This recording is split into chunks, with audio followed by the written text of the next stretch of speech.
이리옵나이다. 아멘, 아멘. 최고의 삶을 살고 있는지요?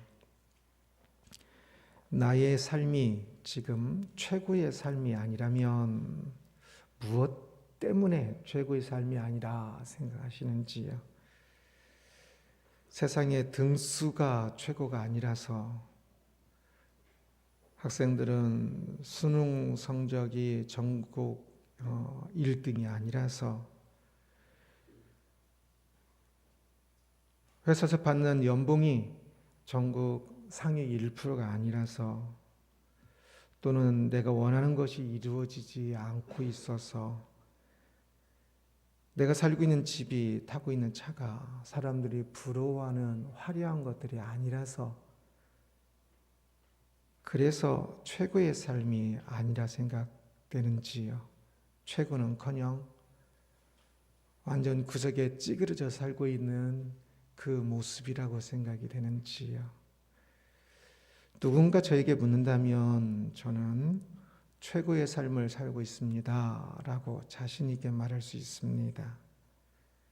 전에도 그렇고 하나님의 은혜를 알고 나서는 늘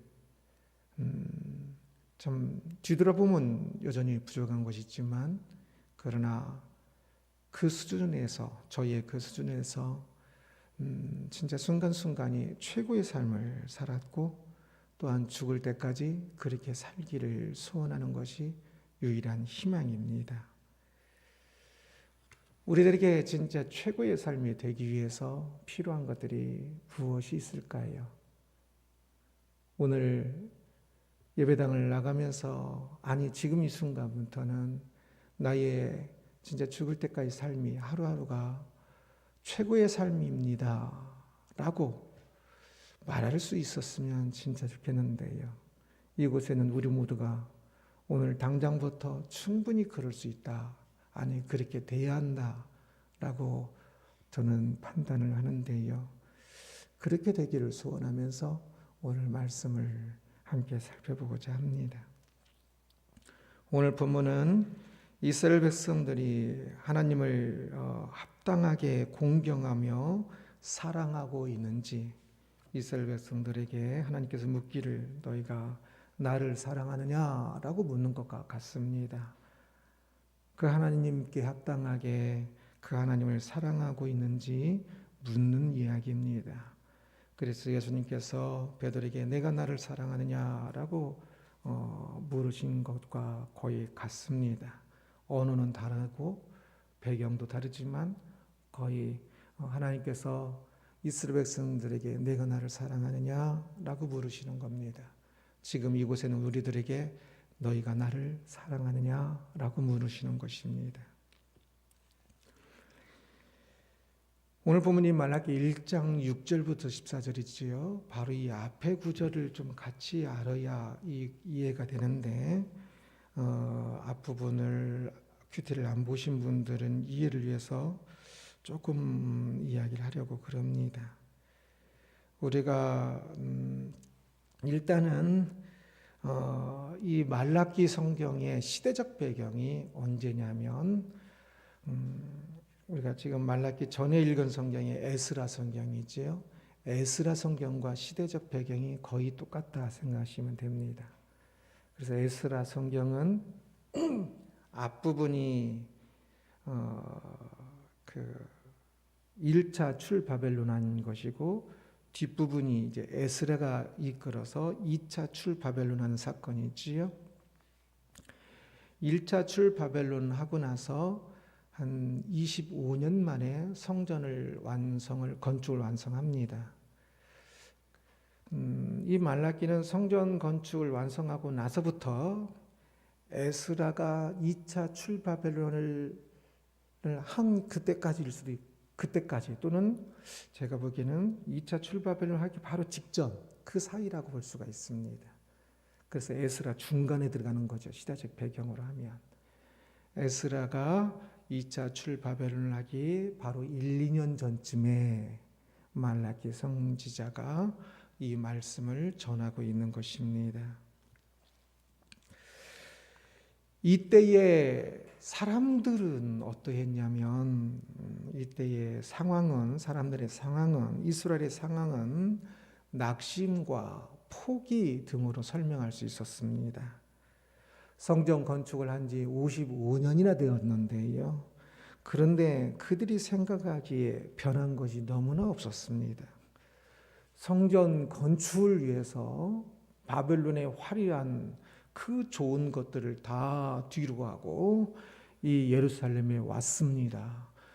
그래서 힘들게 성전 건축도 했어요. 그러면 이제 뭔가 나라가 세워지고 조금 더 부강해지고 잘 살고 그래야 할 것 같은데 그들이 보기에 여전히 너무 못 살고 있었어요. 그래서 그들의 마음이 많이 낙심하고 어떤 부분에 있어서는 성전을 건축하기 위하여 올 때에 그 마음의 용기, 충만함들은 없어지고 실패, 낙심, 이제 거의 포기의 마음들이 가득했던 것입니다.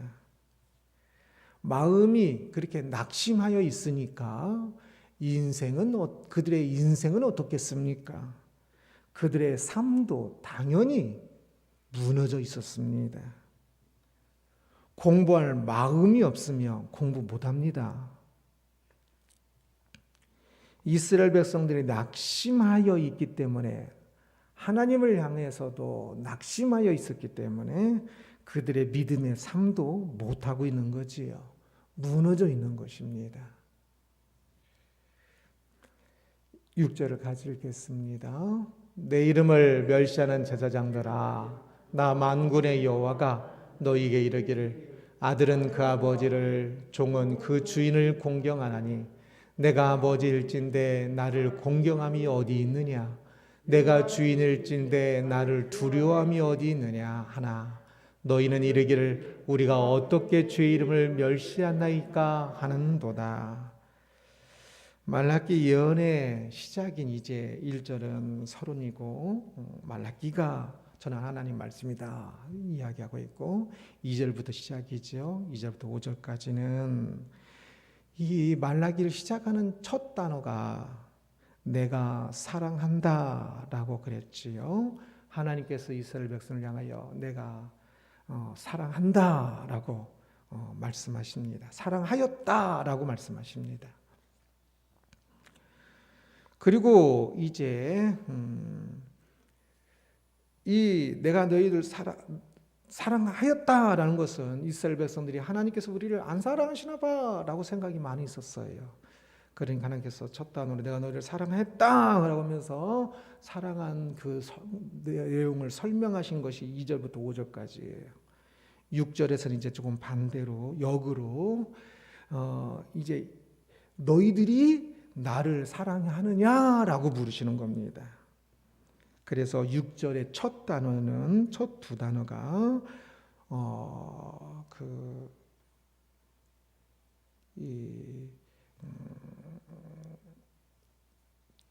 그 명사와 동사 두 단어로 되어 있는데 거기 보면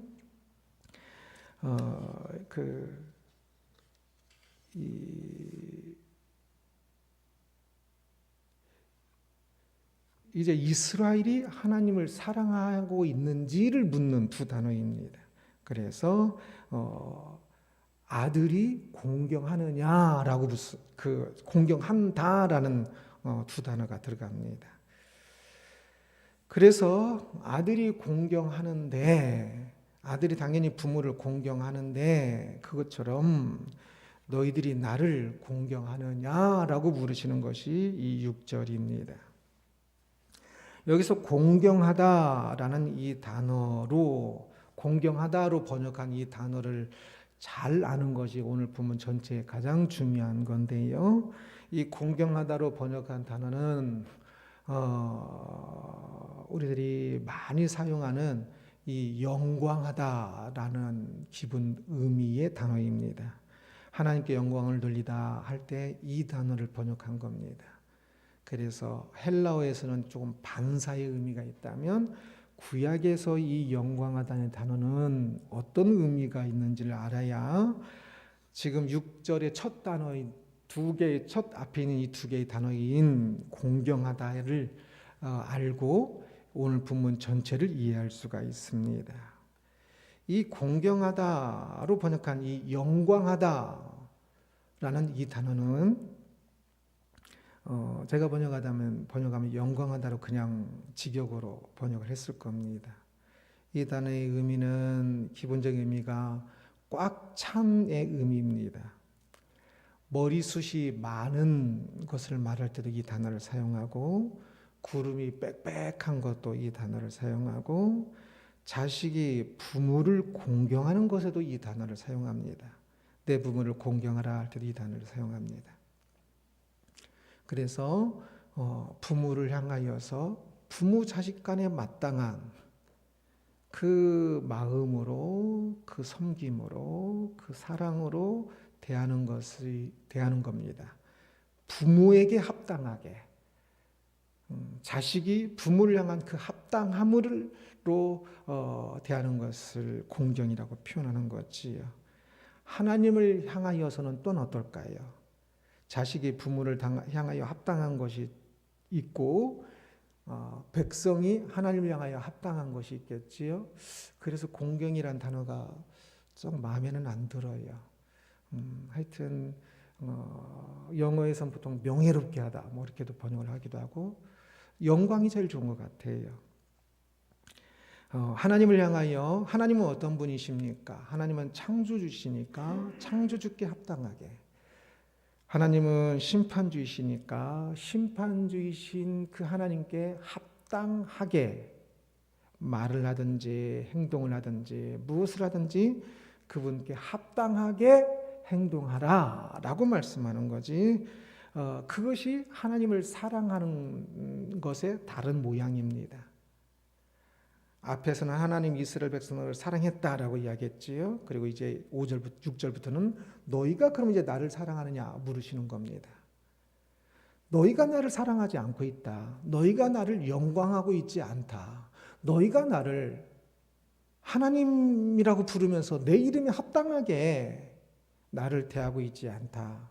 나를 사랑하고 있지 않다라고 말씀하는 것이 6절부터 이 오늘 본문의 내용입니다.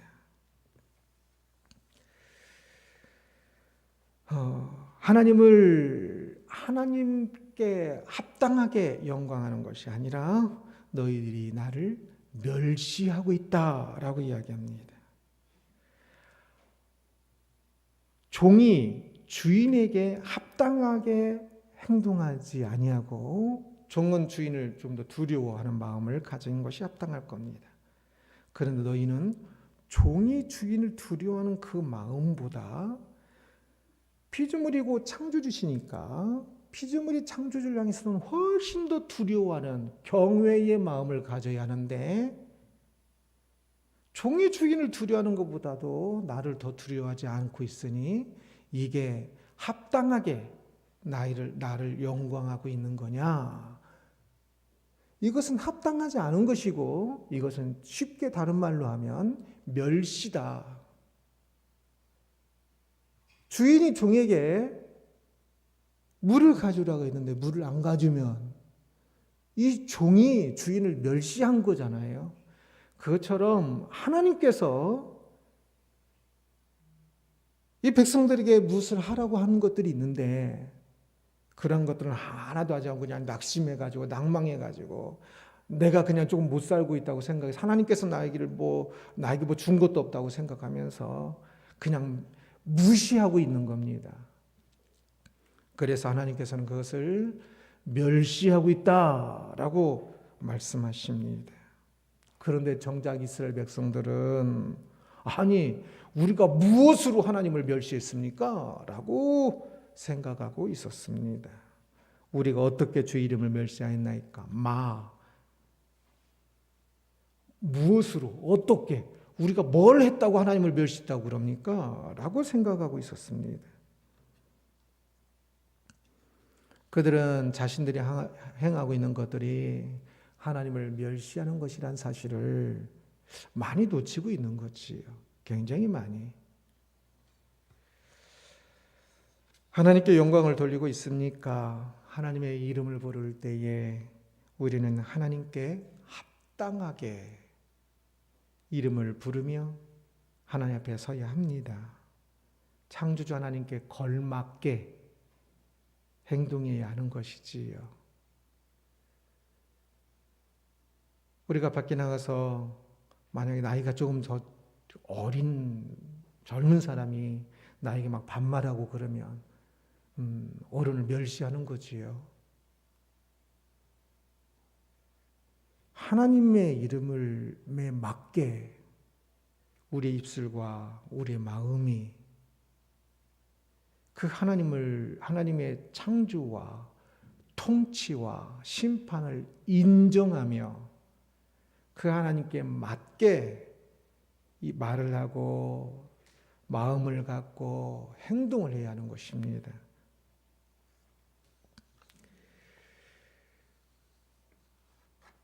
하나님의 이름을 무시하고 낮게 평가하고 자기 살아가면서 하나님을 생각하지 않는 것은 하나님을 무시하는 겁니다.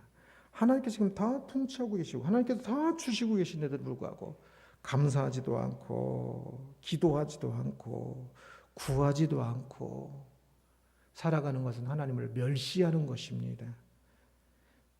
얼마나 그것이 잘못된 것인지 우리는 하나님을 멸시하는 인생이 아니라 사랑하는 인생이 되어야겠지요. 영광하는 인생이 되어야겠지요.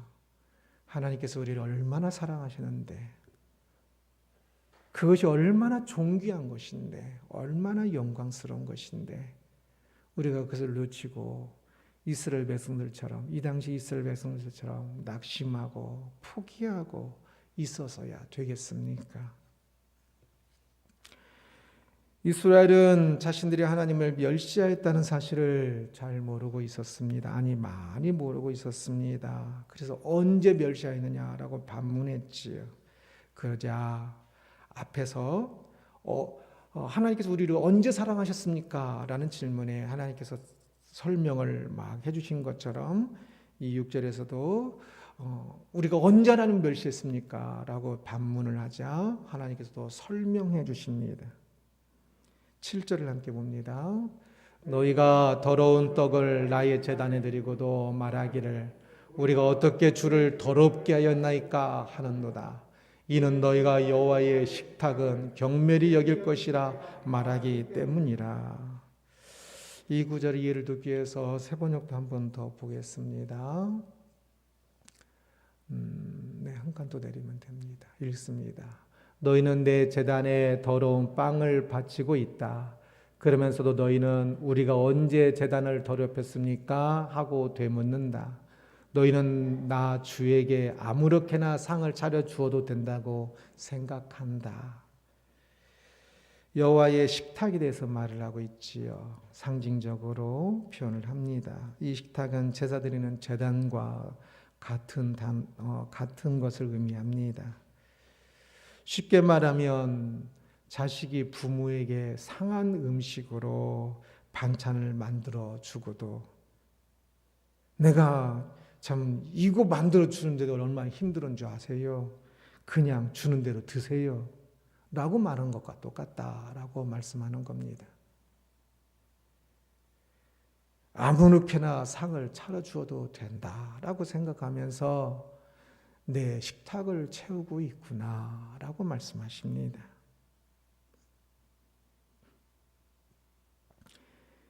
나는 그래도 부모에게 식탁을 차려드렸으니 상을 차려드렸으니 밥상을 차려드렸으니 된 것 아니냐? 아니 상한 음식으로 밥을 차려놓고도 반찬을 내놓고도 됐다라고 말하는 것이 그게 정상이냐? 부모에게 상한 쌀로 상한 두부로 상한 반찬으로 해서 드린다면 그것은 부모를 멸시하는 것처럼 멸시하는 모습인 것처럼 하나님을 향하여서도 하나님께 합당하게 제사, 예배하는 것이 아니면 그것은 멸시하는 것이다 라고 말씀하는 겁니다. 이스라엘 백성은 하나님의 식탁인 제단에 성경에서 분명히 잘못된 것이라 말하는 것을 올려놓았습니다. 사람들마다 사정이야 다 있겠지요. 돈이 없어서도 그럴 수도 있고, 시간이 없어서도 그럴 수도 있고, 마음이 상해서도 그럴 수도 있고, 여러 가지가 있을 수 있겠지요. 그러나 그것은 분명히 나쁜 것입니다. 부모에게 상한 음식으로 자기 마음이 아무리 상했을지라도 부모에게 상한 음식을 내면 안 되는 것처럼 그것은 하나님을 향한 경외가 아닙니다.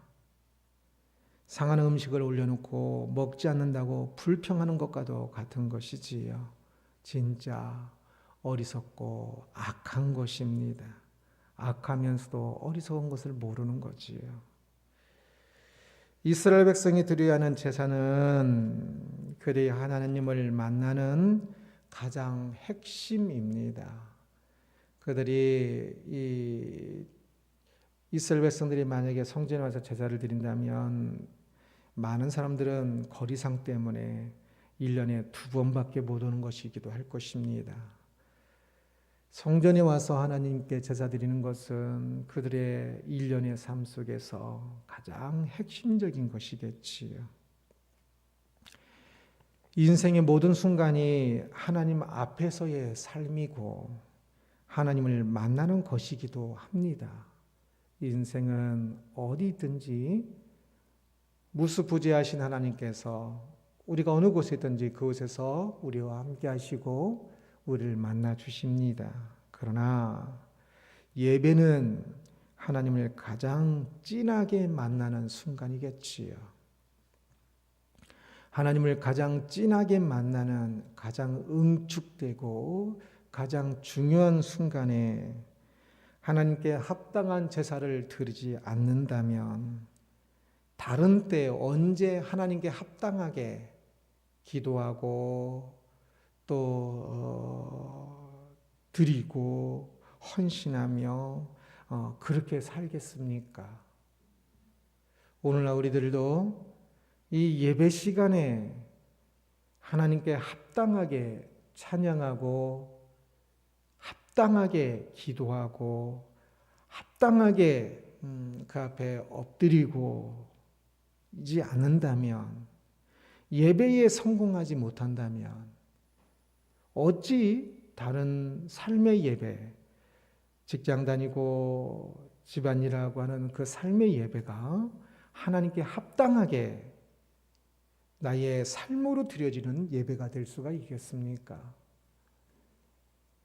예배 시간에 무기력하고 예배 시간에 내 마음 전심이 아닌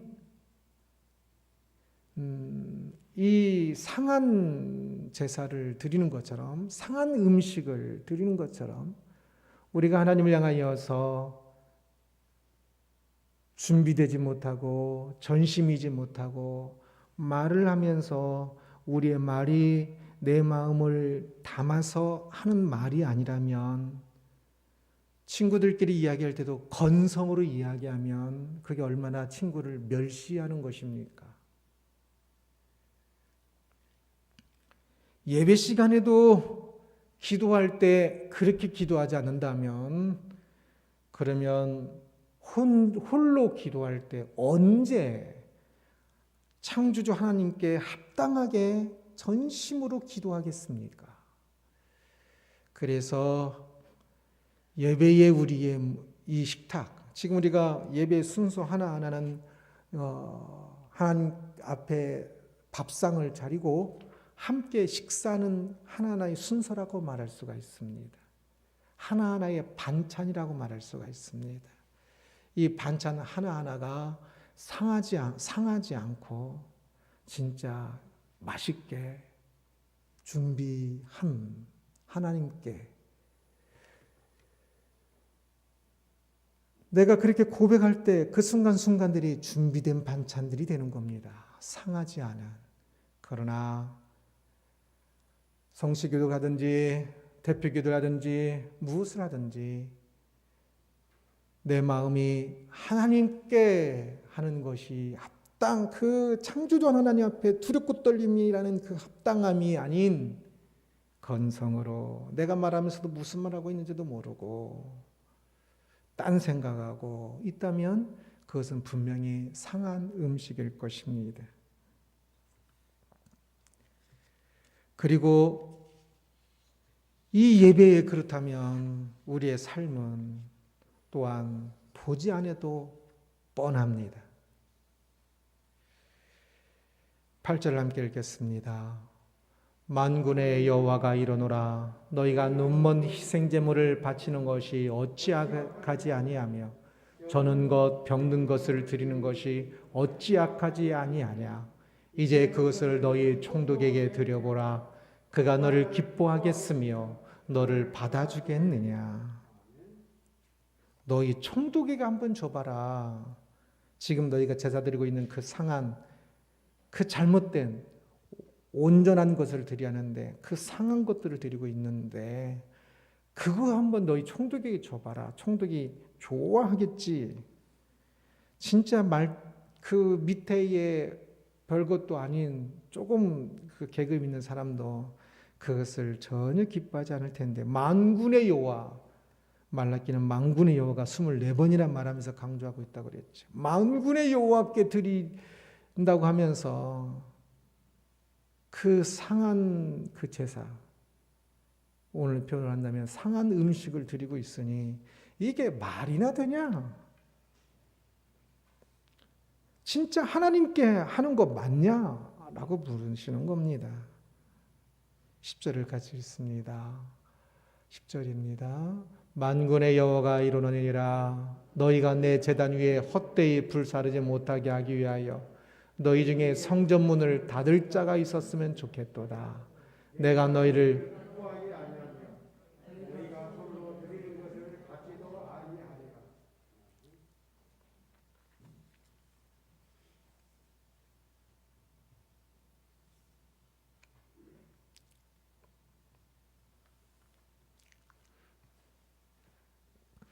이스라엘 백성들이 하나님을 제사하기 위해서 와서 무시하고 멸시하기 때문에 하나님께서 말씀하시지요. 너희 중에 성전문을 닫을 자가 있었으면 좋겠도다.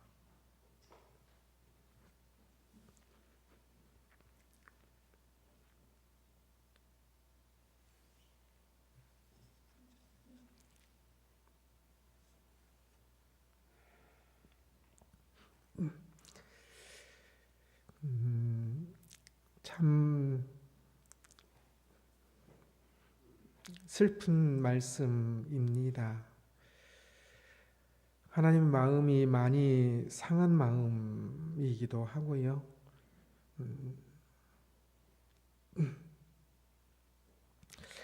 하나님께서 사람들에게 그렇게 무시받을 분이 아니지요.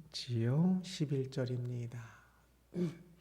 만군의 여호와가 이르노라 해 뜨는 곳에서부터 해 지는 곳까지의 이방 민족 중에서 내 이름이 크게 될 것이라. 각처에서 내 이름을 위하여 분향하며 깨끗한 제물을 드리리니 이는 내 이름이 이방 민족 중에서 크게 될 것임이니라. 만군의 여호와를 또 이야기를 하지요. 해 뜨는 곳에서부터 해 지는 곳까지 찬양할 때도 이 찬양이기도 하지요. 굉장히 신나는 찬양이기도 하는데요. 이 구절, 이 찬양할 때 말라기 1장 11절인 이 구절을 생각하면 슬픈 찬양이기도 합니다. 이스라엘 백성들이 제대로 하나님을 예배하지 않으니까 하나님께서 해 뜨는 곳에부터 해 지는 곳까지 저 다른 이방 민족, 이방 사람들이 그 속에서도 내 이름은 크게 될 것이다. 사람들이 나를 예배할 것이다. 그런데 지금 그동안 그렇게 많은 사랑을 받았다고 하는 너희가 이게 대체 무슨 모습이냐라고 가슴 아파하면서 하시는 말씀인 것이지요.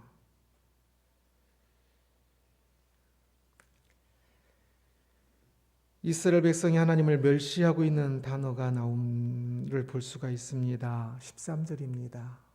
만군의 여호와가 이르노라 너희가 또 말하기를 이 일이 얼마나 번거로운고 하며 코웃음치고 훔친 물건과 저는 것 병든 것을 가져왔느니라. 너희가 이같이 봉헌물들을 가져오니 내가 그것을 너희 손에서 받겠느냐 이는 여호와의 말이니라. 너희가 제사하면서 예배하면서 이거 얼마나 번거로운가 라고 생각하고 코웃음 치고 하는 것들,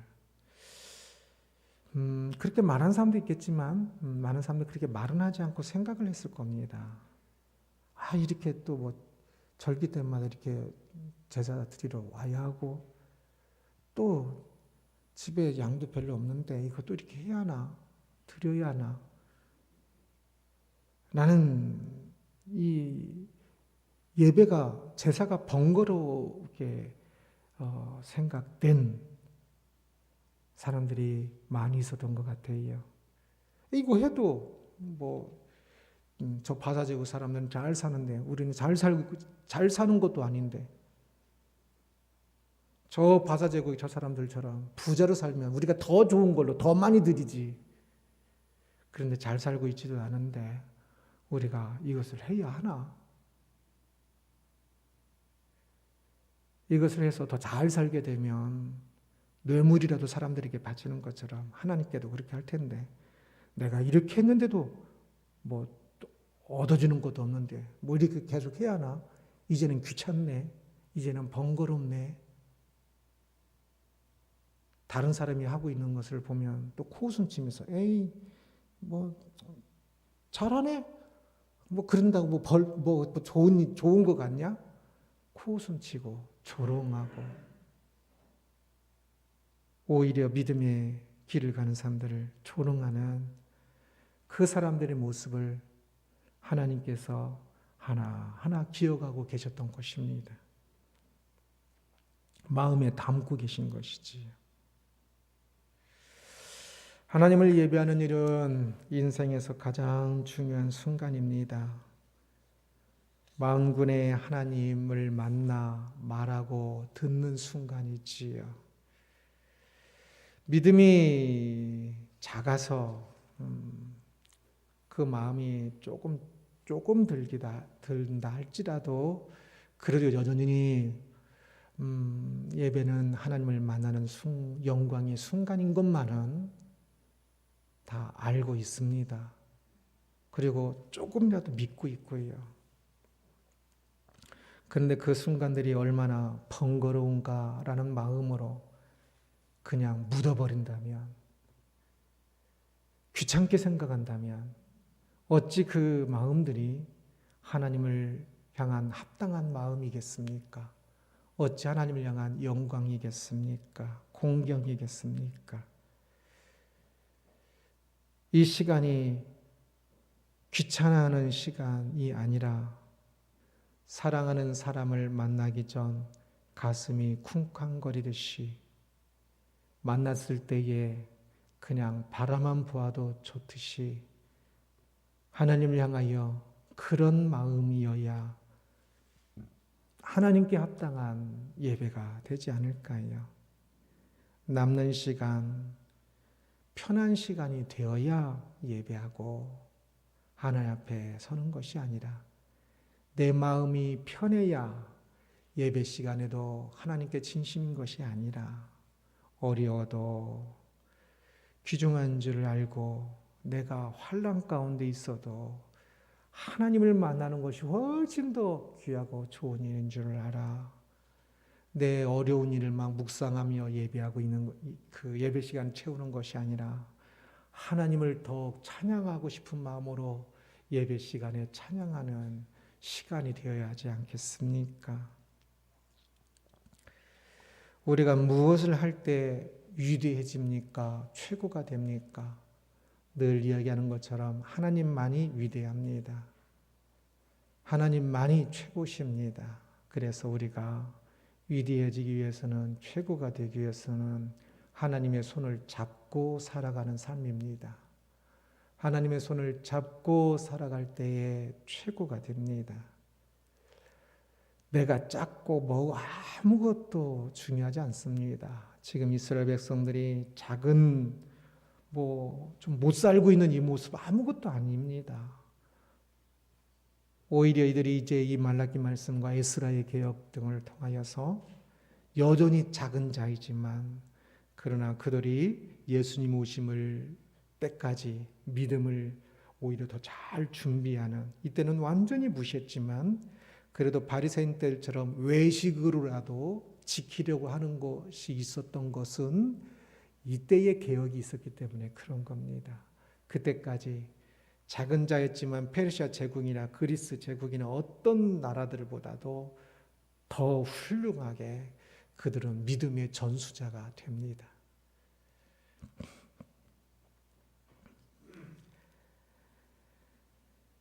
이스라엘 백성이 번성하지 못한 모습이 아니라 그들이 스스로를 낮게 생각하고 실망하고 포기한 모습이 하나님께 영광이 되지 못하는 것입니다.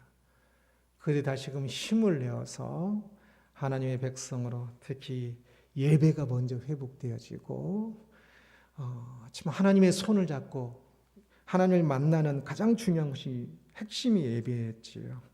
이것이 제대로 회복되어지고 삶의 모든 것들 속에서 하나님의 손을 붙잡고 살아가는 삶이 될 때 순간순간이 다 최고가 됩니다. 위대함이 됩니다. 그 위대함을 살아야 하지 않겠습니까? 사랑받는 자녀에게 자녀답게라는 제목으로 말씀을 보았습니다. 이스라엘 백성이 하나님을 사랑하는 삶을 살지 못하고 있다라고, 너희가 나를 사랑하느냐? 아니다. 나를 멸시하고 있다라고 말씀하는 하나님의 말씀을 보았습니다. 특히 그것을 설명하기 위해 예배를 가지고 설명하시는 것을 보았습니다. 오늘날 우리들을 향해서는 어떨까요? 오늘날 사람들의 신앙생활을 보면 마치 산소호흡기를 달고 있는 것 같아요.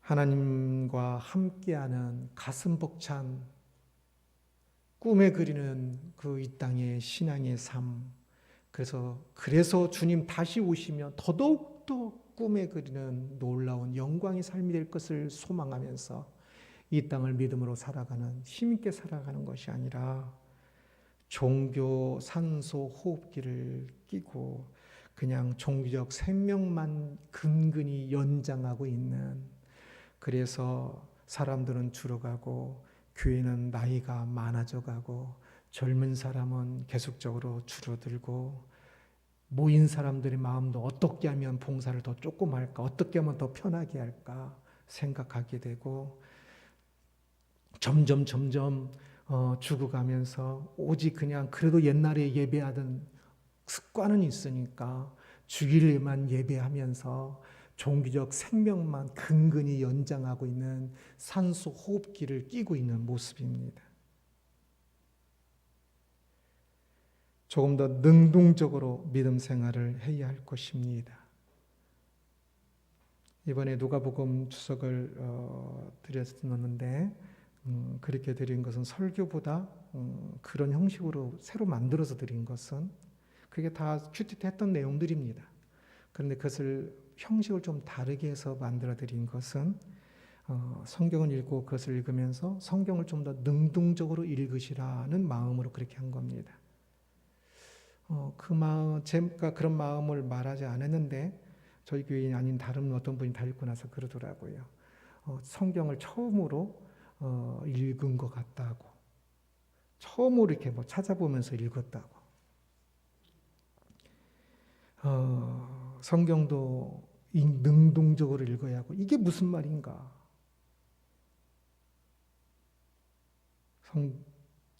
기도도 조금 더 능동적으로 해야 하고, 해야 하고, 기도하는 시간에 대해서가 아니라 하나님께 합당한 삶이 무엇인지 좀 더 능동적으로, 봉사도 교회에서 해야 한다고 이야기를 하고 뭐 그래서가 아니라 오히려 찾아서 무엇을 해야 할지, 무엇보다 예배할 때 제가 항상 강조하는 것은 바빠야 한다고 그랬지. 가만히 앉아있지만 실제로는 가만히 앉아있는 게 아니라 머릿속에서 수없이 바빠야 합니다.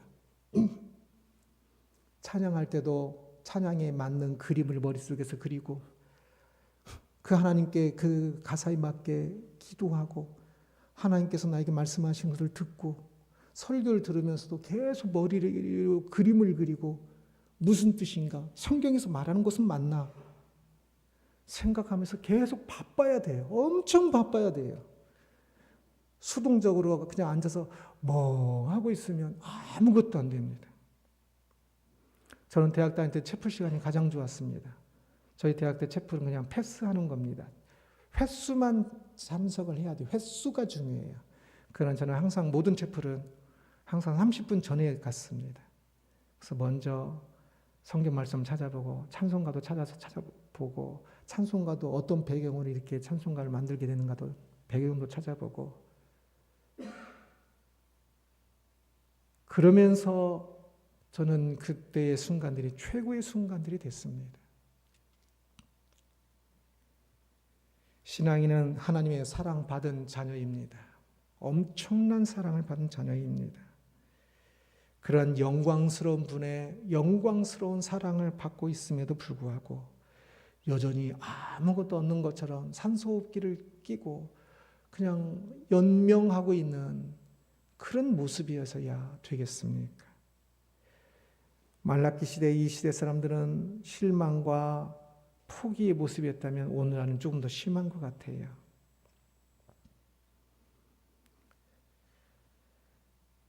상한 음식이라도 들었는데 오늘날은 그것도 안 넣는 사람들도 많지요. 우리가 일어나 사랑받는 자녀답게 우리의 인생은 갈수록 늘 더 날마다 내일이 더 최고가 될 것입니다. 이 땅에서 죽는 날이 또한 완전 최고가 될 것입니다. 천국 들어가는 날이니까. 이 땅에 주님이 이제 다시 재림하셔서 이곳에 새하늘과 새 땅이 될 때 저 하늘은 가장 아름다울 것이고 저 바다도 가장 아름답고 저 꽃들도 가장 아름다울 것입니다.